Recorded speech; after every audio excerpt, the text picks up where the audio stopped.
Tat Sat Om Shakti Om Om Namah Shivaya.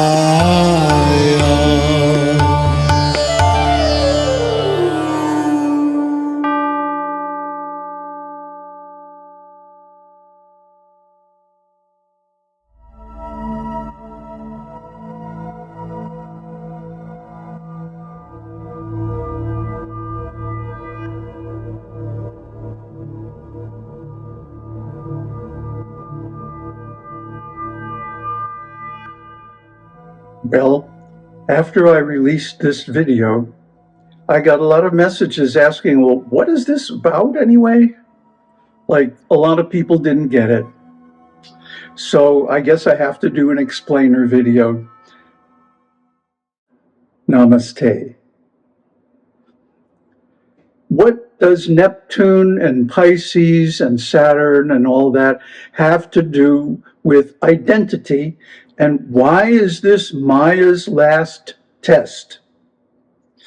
Okay, let's explain. Pisces in the zodiac is deeply associated with Neptune, even though in Jyotish, the ruler of Pisces is Jupiter. In Western astrology, and many other astrologers also link Pisces with Neptune because there's about very similar things: secrets, mysticism, psychic abilities, mystic powers, yoga, and ultimate liberation. And Saturn, of course, is the planet of limitations, delays, disappointments, denial, all those D words. Darn. Now, people don't like Saturn because he always makes a test of how disciplined you are. Saturn is like Shiva.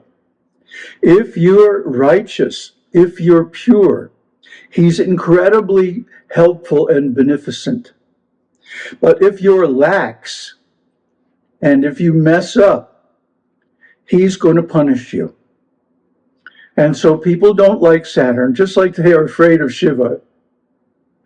But there's no need to be if you are disciplined, if you are a yogi, if you are following the instructions in the scriptures. Now, what does this have to do with identity? Identity is not who we are. It is who we think we are. The image, the role that we play on the stage of life. Someone might think, I am a father. Someone might think, I am an executive, or I am an engineer, or I am a mother, I am a caregiver, a doctor, a nurse, a psychiatrist. You see, these are all roles. These are not who we really are. They're external. And the proof that they're external is that they can be perceived. If you can perceive your body, for example, that means your body is not you. Because you are the witness, you are the perceiver, you are the conscious entity. You are Brahman. You are Shiva. But we get caught up in the illusions of the senses and think, I am this body, I am this mind, I am my job, I am my family identity or my corporate identity or my religious identity. And we even adopt roles like pujari, a priest at the altar, performing sacrifices for God. And we think, well, this is who I am. No. See, the way Māyā operates is that she gives you a role. It looks beautiful. It looks noble. It's like ideal, just what you want to be. So then you work to become that, and you do. You identify with the role, and you're seeing everything in your life through the lens of that role, like a filter. And then one day when you come to totally depend on that role to tell you what to think, what to do, how to feel, and so on, Māyā will pull it out from under you. Boom. You fall. Maybe you fall into confusion. Maybe you fall into disbelief. Maybe you fall into cynicism and negative emotions. Maybe you fall into disease and death. This is how Māyā works. She's not doing it to punish you or hurt you. She's doing it to remind you that you are not this role. You are not this identity. This identification is a disease due to the application of upadhis, limiting adjuncts, to the conscious living entity. And this is resulting in, guess what? A mistaken identity, a false role, thinking ourselves to be something that we're really not. Now, is there any escape from this? Should we just go and sit in a cave and do nothing? No, that's not practical. The escape is to cease identifying with the role. And how do we do this? By realizing who we really are. We are the consciousness. We are the self. We are the observer, not the doer, not the knower, not the owner, not the enjoyer, not the proprietor or the controller or the director. We are simply the witness. And what do we witness? This expansive creation, which was going on and finished actually even before human beings came into existence.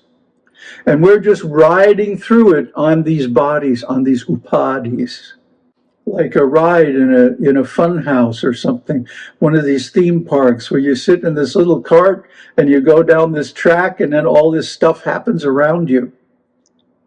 It's just like that. It's theater. It's art. I mean, just look at the construction of nature and the way everything works together. This is high art, beyond human intelligence. So what do? We appreciate it. We don't try to own it, exploit it, commercialize it. But we act in such a way, or actually we don't act at all. We simply allow ourselves to go along on the tracks of time through the fun house of creation and appreciate it. How wonderful it is.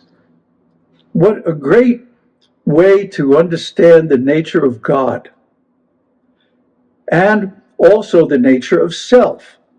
If we get it right, if we understand that we are nothing but pure consciousness, and that our role is only to watch, not to meddle with it, then we are free from karma.